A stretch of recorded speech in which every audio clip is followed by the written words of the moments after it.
isinitti himnu miidiyaan Oromoo hanqina guddaa qabdan jaalattanii jibbitanii dhugaa jirtu isinitti himaan. Dabalataanis hayyoonni Oromoo biyya alaa jirtanii fi warri biyya keessa jirus rakkoo guddaa qaba. Fakkeenyaaf har'a Tigraay waraana isirra gahaa jiru, diroonii isii rukutaa jiru, guyyaa kaleessa Allamaaxaa keessatti namni isii jalaa dhume miidiyaan addunyaa guddi wal jalaa fuudhee gabaasee waan san hunda bakka maraan ga'e jechuudha. Nuti har'a uummata keenya walloo bakka takkatti nama 17 san qofaa miti. Wallahi sa'aatii muraasa dura mucaan amma naa dawwalee biyya bilbila gaccufatee natti dawwalee mucaan nama keessaan information nu kennu jira jechuudha. Sa'aatii amma sii bilbilu kanatti jedhe nama 15 reeffa kararra jiru. Hin kaasinaa jedhanii reeffi kararra goge jedhe. Reeffi kararra goge reeffi nama akkasitti ta'a bineensa nyaatu jedhanii amma Ibrahim hin dhageeffatan dhugaadha dubbiin sun sobaa miti. Isinii gala. Kanaaf wanta akka bicha haa goonu.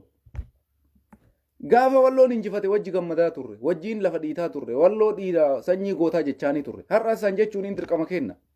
Yoo san jechuun dadhabne du'a isaanii guyyarraa du'an mootummaa addunyaa biraan ga'uun dirqama. Kanaaf Oromoo wanni isinirraa eegamu rakkoo walloorra jiruu fi Wallagga keessatti sa'aatii muraasa dura guyyaa har'aa jechuudha. Nama 4 mana hidhaatii baasanii rashanan. Maxxansa maqaa walii warra dhimmi ilaallatutti erga. Hayyoonni kenna bebbeekamoon warroonni akka Dr. Awwal Qaasim Aloo, Dr. Enook Gabbisaa isiniin kunniin gara tiwiitariitiin ummata dhume kana akka Tigraay godhu sanitti amma Geetaachoo Raddaa rakkoo isaaniirra gahe hatattamaan tiwiit godha. Jala seenanii gizema san addunyaan marti jalaa fuudhee gabaasa. Kanarra dalaguu qabdan hayyoonni kenna. Gara profeesarummaan keessan bakka kana nu fayyaduudha qaba. Hayyummaan keessan bakka kana nu fayyaduudha qaba. Keessattuu warra akka Dr. Awwal Qaasim Aloo isin eegganna isin. Enook Gabbisaa dabalatee warra miidiyaa addunyaa irra dhuftanii miidiyaa garaagaraa waliin qaama olaanaa amma Dr. Awwaliin waan takka yoonni poostii godhe iddoo guddaa qaba. Namni kun gizee mara nama miidiyaa addunyaa wajjin wal qunnamtii qabudha. Aljaziiraa dabalatee miidiyaa garaagaraa jechuudha. Kanarraanuu nama dhageettii qabudha. Nama siyaasaati. Kanaafi rakkoo dhumaa jiru kana tiwiit godhaa. Feesbuuka bichaa miti. Miidiyaan Oromoo, dargaggeessi Oromoo, qeerroon Oromoo addunyatti ergaa. Ummata dhume kana malee falli biraan jiru jedhan. Falli biraan jiru manni walloo dhumaa jira. Nuti mimmaan boonnee cal'isuun nurra hin jiru. Akkuma Tigraay kanallee taatu duuti walloo haa dhagaamtuudha wanni isinirraa barbaannu. Dhaqaatiin wajjin nu lolaa miti. Mallaqas qarqaaraa isiniin jechaa hin jirru. Akka itti mallaqa qarqaartanis hin jiru. Karaan birrii takka buustaniin hin jiru. Warri kaleessa gadde har'a gammadee jira. Duuti Oromoon gammachiifti. Ijoolleen Oromoo ta'anii walloon har'a dhumaa jiru nama tokkoof gammachuu guddaadha. Ilil jechaa jiran jarri. Garuu akkanatti nafnu beeka. Akkanatti nafnu. Warri har'a kakakakak jedhu kuni dheengadda booyaa turtan. Ammallee taraan teessanillee numa dhufti. Taraan deebitanii boottan. Har'a uummata walloo dhumaa jirutti isin gammachuudha. Muuziqaa banattanii sirbaa jirtanii sirba tarama waliin sirbina. Kuni furmaatan ta'u. Har'a isintu sirbaa bor nuti isinis sirba. Kuni bu'aa takkas hin qabu jechuudha. Duuti nama kamiituu dhaabbachuudha qaba. Uummanni miskiinni mana hidhaa keessaa baasanii rashanan dhaabbachuudha qaba. Kanaafi addunyaa biraan nu gayaa rakkoo walloorra gayaa jiru ijoollee Wallagga keessaa bakka takkatti gadi yaasanii rashanan isin ajandaa amma oofaa jirtan tokkollee nurraa dhaaba. Eltiraan ajandaa xaxaa jirti hayyoota Oromiyaa irratti maaliin achiin ajandaan fedhe yoo xaxame Jawaariin Oromoo isinii miti ka eegee asiin gahe hin sobina. Dhiisaa nurraa kana kaleessallee isinitti himaa turean. Jawaar Muhammadiif Baqqalaallee isinii miti ka eege. Soba akkanaa nurraa dhaaba. Mata akkan gootaniifi. Rabbitu eege Jawaariin jaalattee jibbitee an dhuguma siif hima. Jawaariin agarraa lubbuu isaa ka achitti eege Rabbi. Eltiraan waan fedhe goote Abiyyiin waan fedhe godhe gaafa Rabbitti murteesse yoo du'es waan takkan gootaniif osoo waa godhuufii dandeessanii har'a gadi baastanidha. Achitti ilaalta waggaa tokko mulu hin sobina. Akka nama jabaa of fakkeessitanii waan barreessina. Nama dabbartan gisee tokko dhugaa isinitti himaa. Sheemiin isinaa qabu yeroo garii waan tokko saalfadhaa dhiisa. Eltiraan akka jette maaliin akka jette maaluma goota yoo dhufanii har'a waan fedhan godhan. Shaamisii godhatanii booyuuf qophaa'uudha malee wanni takka wanni Jawaarii gootan hin jiru. Namummaa yoo qabaattan walloo bira dhaabbadha. Reeffa walloo kanarra dhumaa jiru. Wallagga bira dhaabbadhu. Jawaarii mana hidhaa jiru achitti isa baraaruu dhiisi. Kana waan hin taane haasa'inaa ijoollee aktiivistii feete ta'e barreeffama fokkataa kana nutti hin barreessina. Anna dabbara. Wayita nam tokko achi dhaqee Eltiraan akkana shira xaxaa jirti. Yoo maxatte maal godhuu dandeessa? Kajabooma qabdan agarraa maachiin laaltan. Dhiisaa nurraa waa'ee Jawaar nurraa dhiisa isiniif hin jiru Jawaar jaalattanii jibbitanii dhugaa isinitti himaan. Baqqalaan isiniif hin jiru. Koloneel Gammachuu ayyaanaan isiniif hin jiru. Jaal Abdiin Raggaazaa isiniif hin jiru. Odoo isin nama waa gootanii waggaa takka mana hidhaan taa'u Jawaar. Yoo jabooma qabaattan walloo dhumtu waa godha hin fakkeessina. Eltiraa yoo barbaadde dana fuutee ajjeeftu. Maal gootaniif tishartii isaa godhattanii booyuudha. Jawaarii Rabbitu tumsee far'allee. borillee rabbitu isaa tumsa ani somaan gooneef ati somaan gooneef yoo dandeesse sagalee ta'eef rabbi haa baasu jedhe addunyatti rakkina isaa himi namni kun yakka hin dalayne mirga dimokiraasiitiif qabsaa'e tana addunyatti himi kijiba waan akkasii Eertiraan dhufte Amaarri dhufe Tigreen dhufe abbaan fedhe haa dhufu rabbi yoo nasbee isaa baase mana sanitti haa baatu bakka guyyarraa ilmi namaa dhumaa jira isin fiddanii ajandaa biraa Eertiraan asiin kana fiddee kana shira xaxamaa jira hayyoota Oromoo isin hin eeyne inumaayyuu waa'ee hayyoota Oromoo naasayina hin haasayinaa nutti sobdoota isin kijiba isin waa barreessitan kana na gubaadha ibidda natti qaba hayyoota Oromooti waan akka qottee qeensaa kana godhaan jirtan Jawaariin dabalatee hidhamaa siyaasaa kamuu homaa hin gooneef gadi baatanii iyyaa jirtan diyaaspooraan jechuudha kana galata guddaa qabdan kana sirri garuu akka nama jara du'a baraaruu danda'uun fakkeessina nurraa dhaabaa waan akkana kanaaf ummanni keenya warroonni nuti isin jabaa jennee isin ilaallu warroonni mirga namaatiif falmitan feesbuuka qofaa miti dubbiin duula tiwiitarii godha waa barreessaa poostii godha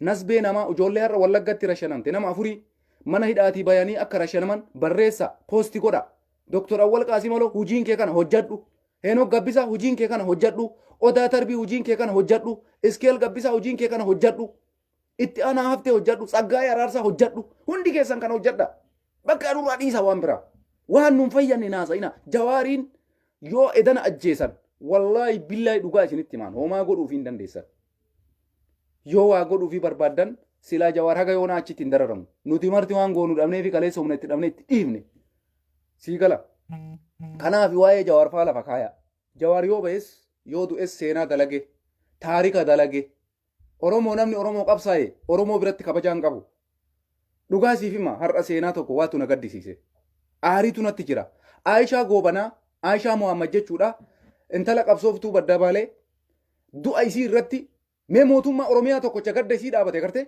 dheengadda naannoo Amaaraa keessaa jaarsoleen Amaaraa gaafa dhuman Abiyyiin gadi ba'ee imimmaan bu'e jaarsoleen Amaaraa gaafa du'an Abiyyiin imimmaan bu'e mee Aayishaa Muhammad qabsooftuu qabsoo Oromoo keessatti umrii isii fixatte du'a addunyaa kanarraa boqatte mee miidiyaa Oromoo takka waa'ee isii dubbatu dhageette miidiyaa Oromoo Oromiyaan qabdu hunda keessa nama waa'ee isii dubbatu dhageette Abiyyiin Ahmad gaafa Amaaraa keessaa nam tokko du'u imimmaan bu'ee gadi ba'ee duuti kee nama rarti hayyuu koo jedhee gadda isaa dhaabataaf har'a namni dubartii sanii nu dubbate jira kana keessa teettanii haga har'aatitti uf beekuu wallaalee uummanni kee jarana rabbii keessanii jedhaa sammuu deebi'a inumaayyuu waa takka isinitti himaan wallaahi billaahi jecha hayyoota mana hidhaa jiran irratti dhaamsi ani isinii dhaamu Jawaar faa yoo baase rabbitu baasa yoo achitti du'allee guyyaa jaraatti dhumate antana jala sararee kaleessarraa waa'ee kanaan xumuree taa'aa jira Eertiraan akkas godhe asiin Amaarri akkas godhe Tamasgen Xurunee akkas godhe Abiyyiin akkas godhe kana nurraa dhiisa waggaa tokkoof kana nutti afarsaa turtan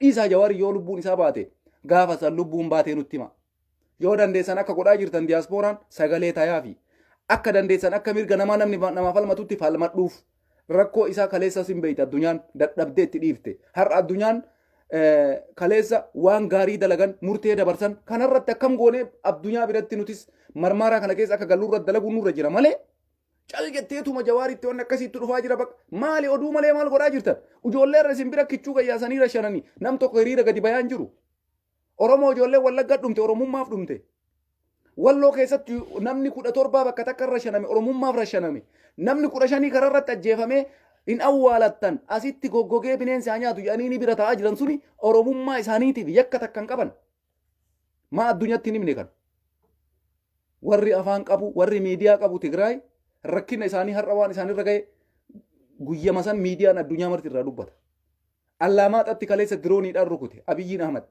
gizee masan nama isaanii du'ee fi nama wareegamee fi nama miidhame addunyaa biraan gayan Walloo gizee 57 rukute Abiyyiin mee miidiyaan kamtu gabaase kamtu du'a Walloo keessa gabaase kamtu masgiida Walloo keessa rukutame gabaase sheeka kamtu sii dubbate qeesii kamtu sii dubbate Oromoo yoo qabsooftan qabsaa'u yookaan waan isin fayyadu hojjedha wanni nu fayyadu takkattiin har'a jirtu duula tiwiitarii barreessitanii ebaluun narraa du'e addunyaa biraan ga'uudha magaalaa walii maqaa namaa walii yoo dandeessan bakka kanaan goonetti cal jennee Walloon du'aa jireettee ijoolleen maa Walloo qofti dhuftee booyuun dogoggora guddaadha kanarratti walitti ilaaluun sirrii miti kanaaf hayyoonni Oromoo rakkinni Oromoo irra jiru addunyaa biraan nu gaya Abiyyiin gara araaraatitti dhufaa jira hayyoota hiikuuf deema isin jettan hidhaa baasee rashanaan jiru kamsi hiikuudhaaf deema kana isin ajandaa kanallee ofumaa fiddan hayyoonni oromoo marirra jiranii bawweedhan eessatti dhageettan miidiyaa kamtu sii maxxanse OBN maxxanse miidiyaa amaaraa tokko hususii waan akkasii dhageette dhimmi isaanii mana murtiitiin himannaan irraa lash gadi jedheen alatti jaarsummaa jiraa kanallee numatu bokoysee oofa kanallee numatu achi dhayaas dhaa yaa rabbi dhugaa godhi yaa rabbi dhugaa godhi rabbi gaafa dhugaa godhe gadi baasa kanaafuu abjuun nun miidhina ofis hin miidhina walloon dhumaa jirti oromoo warti xiyyeeffannaa kee walirra godhe kaleessa shaallalaa turtan marti keessan injifannoo wallootiin kaleessa nu marti mataa ol qabannee deemaa turre kaleessa gaafa walloon injifatu akka ilma oromoo tokkotti boonaa turre har'a mataan nu cabe gadda keessa jirra mataan lafa nu laale walloon cabuun an cabuudha bara walloon cabuun oromiyaan kutaa 11 cabuudha dhiira sammuu qabdu biratti gaddi walloo gadda keenna mara duuti walloo du'ateen namara bara anarra akka ilma oromoo tokko gadda keessa jira wallahi lazim akka itti dubbadhuun qabu siigale walloo miti kamiidhamaa jiru oromoo hunda kanaafuu waa'ee walloo dubbadha cal jettanii isin gizema bashannanaa gizema qabsoon jiru gizema naannoo bilisummaan jiru bichaan faarsina yeroo rakkinnaallee wajji dhaabachuu isinirra jira jechuudha kanaafi haganuma isiniin jechuu dhufee gara biraatiin ammoo gara feesbuukaatiin ergaa isinii dabarsuu hin dandeenyu yeroo baay'ee feesbuukni kenna adabbii guyyaa takka adabbii guyyaa lama adabbii guyyaa sadii mataa nu weeraran kanaafi asirra liinkii isinii kaa'ee jira ani gara yuutuubiitilleen oduma isinii gabaasa rakkoo biyya keessa jiru waa'ee walloo haa ta'u oromiyaa hunda keessa waan jiru dubbadha seenaa dhageeffadha yoo sabiskiraayibii illee godhuun garaa isin nyaate seenaatuma dhageeffadha gizimaa waa gabaasu sabiskiraayibiin keessan natti hafu ima dhageeffadha koottaatuma oduu ilmaan oromoo jechuudha warri quuqama saba kanaa qabdan kanaafi liinkii asirra isinii kaa'ee jechuu kanaafi feesbuukaan ulfaatee jira akka malee nutti feesbuukni kiyya guddichi ji'a 4 qulqulluu isinitti hima ji'a 4 natsa narra gadi kaayan ji'a 4 san fixadhee gaafa deebu wanni marti kutte jechuudha feesbuuka biraa ammoo guyyarraa feesbuuka addisii banuun nu salacha'ee itti dhiifne kanaafi liinkii kana asirra isinii kaa'ee asumaan hubadha yuutuubiin kiyya sirriin isa kana yuutuubii kana seenaa sabiskiraayib godha laayik godha na hordofa oromoo walloo miidhame jechuun nutu miidhame wallagga miidhame jechuun natu miidhame ilmaan oromoo kutaa hunda keessatti har'a mana hidhaatii baafanii ajjeefamaa jiraniif namni sagalee hin taane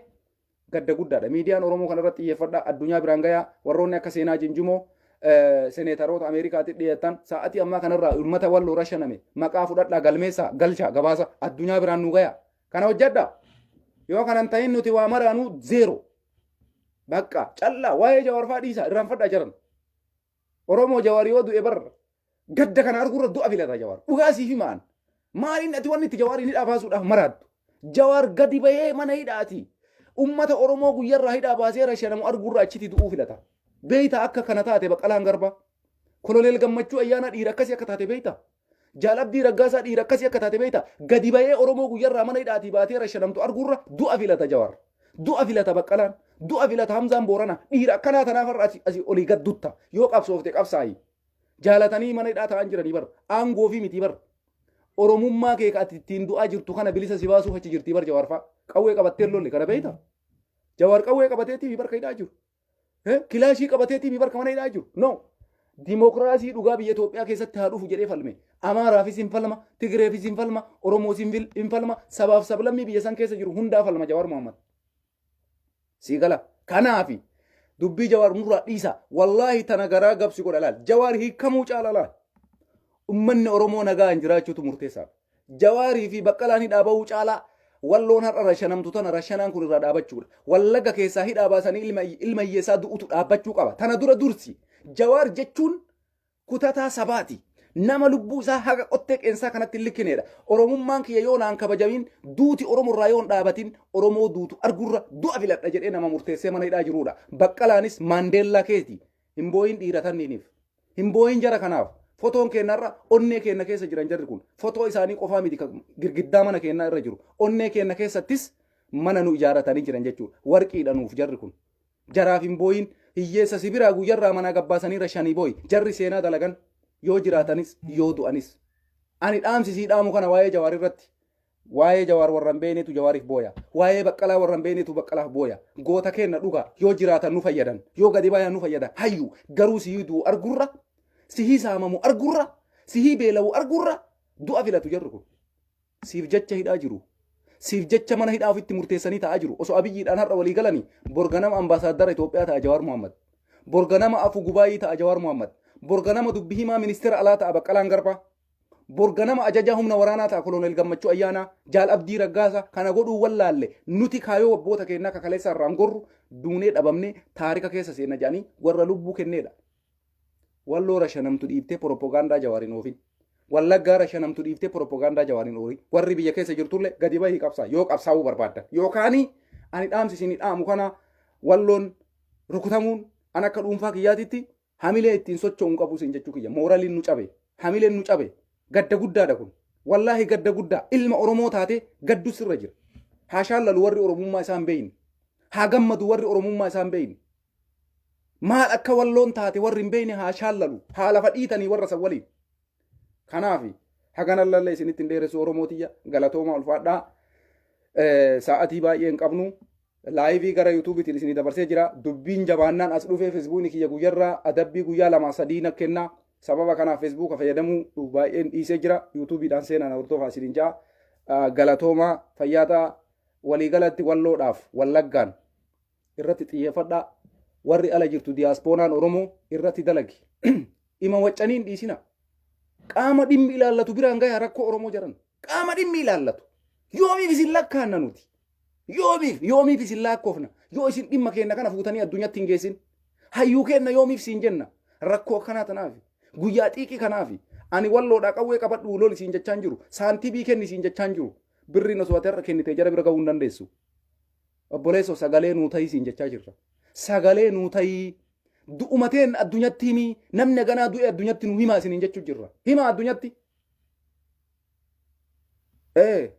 haga yoom dhiirti nu keessaa dhumtee qullaa bichatti hafte Oromiyaan gadhumaa jiru dhiira bar dhiira bichaa fixaa jiru bar dubartii bichatti hambisuudhaaf dhiira goota Oromiyaaf dhaabattu hunda keessaa fixaa jiru bar warra Oromummaa isaanii gurguretti deebi'aa jirti bar Oromiyaan akkamsitti hin dhagaamne akkamsi hin gaddisiifne yeroo dhiira Oromiyaadhaaf dhaabbattu dargaggeessa lafaa dhufaa jira waa'ee Oromiyaa dubbatu lafa keessaa fixaa jiran yeroo dubartii Oromiyaa waa'ee Oromiyaa dubbattu dachirraa dhabamsiisaa jiran akkamitti cal'istee teettaati sitti hin dhagayamu diqqomallee hamileen nama caba warra irra guuraa jiran kun dhiira bar warra Oromummaa isaa qabatee jedhu san keessaa funaananii geggeessaa jiran warra Oromummatti hin amanne kana bakka takka dachaasaa jiran salphina guddaa bar wallaahi salphina guddaa kanaaf Oromoon gootota wareegaman addunyaan nu hima gootota du'an addunyatti nu hima an dhaamsi kiyya kana galatoomaa walloodhaa sagalee ta'a wayituma isiin bilisummaa fidde bichaa walloo koo jettanii warqituu koo jettanii marti keessanuu lafan dhiitina har'a gizeen nama bira dhaabatan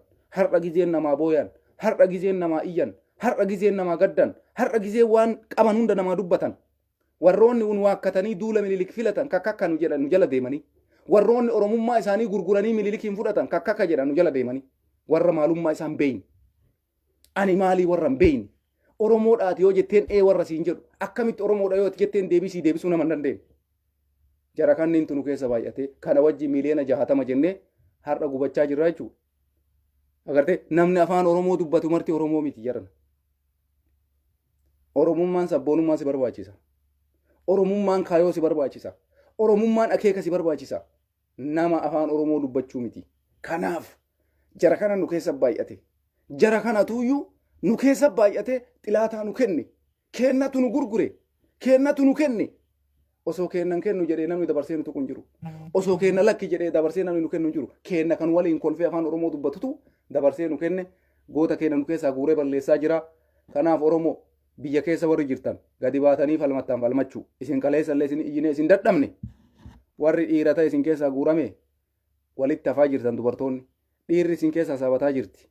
Oromiyaa hunda keessaa funaananii saabaa jiran. Dhiirummaadhaan warra qabattoo hidhate qabattoo hidhachuun jaartii fuudhanii hojii ciisuu miti warra dhiira akka Oromootti dhiirummaa qabu guuranii saabaa jiran kaawwan walitti dachaasanii garaagarana agaabaluudhaaf akka barbaadanitti warra akka barbaadanitti taphatan bakka takka dachaafataa jiran waan ta'eef ka'aa qabsaa'aa akka Oromootitti tokkummaadhaan ka'aa mootummaa kana dura dhaabadha warri biyya keessa jirtan irraanfadhaa waa'ee Jawaarme irraanfadhaa mee waa'ee Baqqalaa mee kaayoo Jawaar qabate qabadhume ufuma keetti irraa kaasi.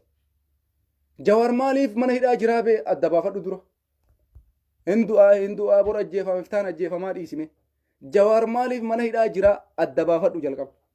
Gaafa san qabsaa'uu dandeessa. Gaafa san Jawaariin ajandaan godhattu. Gaafa san Jawaariin Eltiraan kan itti yaaddan jettu. Gaafa san Jawaariin Abiyyiin kan itti yaaddan jettu. Maaliif jennaan Jawaar jechuun yoo ati bilisoomte barbaada lubbuun jiraachuurra. Sigala ijoollee Oromoo jaalala isin Jawaarii qabdan hin beekna. Garuu inni isin bilisa ta'uu filata. Isin nagayaan jiraachuu filata. Baqqalaanis akkasuma. Abdiin Raggaasaa akkasuma. Koloneel Gammachuu Ayyaanaa akkasuma. Jaal Daawud Ibsaa akkasuma. Jarri kun goota gaafa xiiqiiti. Warqiidha. Dahaba. Jarri kun goldiidha. Daayimandiidha. Oromoodhaaf yoo beeytan. Kanaan alatti warri shanee jedhee Oromoo lafarraa fixuudhaaf gadi ba'ee gola Oromiyaa keessaa ka albee qabu albee isaa fudhate, ka sikkiina qabu sikkiina isaa fudhate, ka dullaa qabu dullaa isaa fudhate, ka shugguxii qabu shugguxii isaa fudhate nutti gadi yaa'e. Warri duula Minilik labse Oromoon afaan keenya dubbattu. Shanee jedhanii na balleessuuf bakka maraa tirtiran. Shanee jedhanii ilmaan Oromoo ganda keessaa guuruuf tirtiran. Jarri kun amma Oromoodha jechuudha. Nu shanee nu jedhanii maqaa nu maxxansanii nu ajjeesu baruufi jarri afaanumaan dubbadhaa Oromoo masiin jaa baruufi. Kanatu nu miidhe jarama. Kanatu nu miidhe. Kanaafi yeroo dhiyootti rabbiin isin haa gubu akka nu gubdan kanatti rabbiin gubbaa jalaan ibidda isin qabee wallahi bakka takkatti inshallah osoo galaanuma wayitiin isin fuudhee isin hin deeme das nu jedha Oromiyaa keessaa inshallah. Yaa Rabbi nurraa fuudhi zaalimman. Yaa Rabbi zaalimman tana Oromiyaa keessaa galaanuma wayiitti kadhi. Lolammaa wayii fuudheetuma warra bilchiginnaa jedhu kana osoo akkanumatti keessaa fuudhee abaa amman suura Rabbi isin godhe. Wallahi Rabbi isin haa dhabamsiisu. Ummata zaalima. Ummata duuti namaa biratti timaatimuma itti fakkaata ka ciratanii shunkurtii godhatan. Rabbi isin haa dhabamsiisu. Balaa roobaatiin ta'ee balaa kamiinu ummata ta'uu miti isin ummataa miti isin ilma namaati abbo. Ilma namaati warri guyyarraa ijoollee mana hidhaati yaasee ilma hiyyeessaa kararra shan namaa isin amma jiran. Nama isin ilmuma namaati amma guyyarraa baasanii ilma hiyyeessaa kararratti. Guyyarraa baasanii ilma hiyyeessaa kararratti. Leesh nama ajjeeftanii akkatti. Dhiini namaa xiqqoo mallee isin hin salacha'u. Kanaaf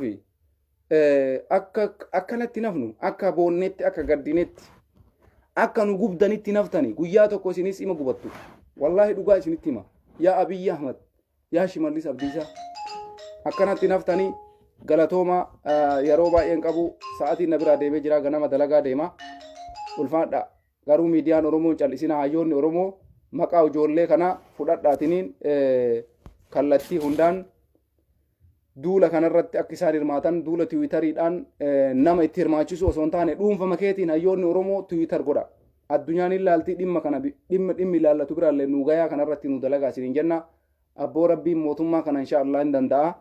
Musiibama ofiitiin akkuma mallassan illee osoo mataa qabe garuma qabeenuu qabee Rabbi nurraa haa dabarsu. Namicha zaalima kana jechuudha. Yaa Rabbi ati nagartaa imimmaan hiyyeessaa, imimmaan jaartii, imimmaan jaarsaa, imimmaan haadha ilmaa hagana caala Rabbiin itti ilaalinii namicha kana rabbummaan fedhuma isaatiin ilaala. Fedhuma isaatiin biyya san Rabbi nagaatti haa deebisu. Amma du'aayii malee falli biraan jiru. Guyyarraa inuma boonna haati hiyyeessaan bootti kun ilma kiyya waraana deemeef bootti kaan ammoo mana hidhaa jalaa gadi baasanii rashanu. Abboo Rabbiin akkuma ummata imimmaaniin fixxe kanatti jazaa Rabbi si haa deebisu siin jenna. Wanni ammaan turtu beeka. Oolteen bultu. Gubanni ummata keenyaa imimmaan ummata keenyaa inuma dhufa. Guyyaa tokko. Akkanatti wanni takka nafanii bara. Namni kamuu har'a gammadee maal jaa garuu borgadda. Dheengadda gaafa waraanni Finfinnee seenuu jedhan hagam cinqabe mootummaan kun har'a bakka mara seenee gola mara keessa seenee ilmaan hiyyeessaa gadi yaasee rashanaa jira. Kaleessa sadarkaa maalii irra gayan? Cinqamanii lubbuun kokkeetti galte. Har'a kunoo shanee jechuudhaan namni guyyaa